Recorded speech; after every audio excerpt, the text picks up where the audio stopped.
Can you see them like that? With the turn of each page in this photo album, These are Hillcrest. retired fourth grade teacher Pinkie Sanders shares pieces of her history, walking us down memory lane back to a time of racial divides in communities and classrooms throughout Central Florida. Those divides redefined in the late 1960s when schools in Orange County were integrated, making Sanders the first African-American teacher to lead a classroom at Hillcrest Elementary in Orlando. Some of the people there did not receive me right away. It took some time for them to realize that I was for real. The now 86-year-old family matriarch says during the early years at Hillcrest, she faced real challenges like discrimination, but persevered because of her faith and life lessons taught early on by her parents. If it had not been for the way I was brought up with love, because nobody in my family ever talked about hate. It was always love.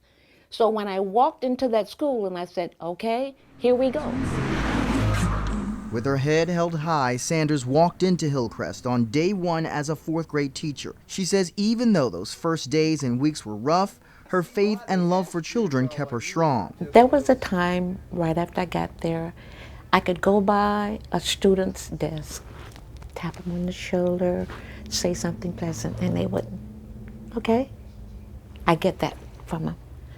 In other words, don't touch me. Okay? That's okay.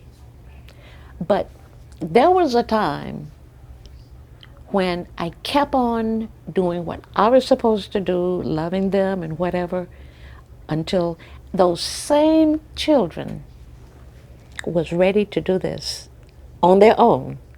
Breaking barriers and warming hearts one child at a time, Sanders would go on to spend over 20 years at Hillcrest, retiring in the early 90s. But still, to this day, she can hear those whispers in the hallways. The students still calling out her name, hopeful for a lasting hug and an I love you. Love, she says, an important reminder for teachers in classrooms today. I enjoyed it, and the children got a lot out of it.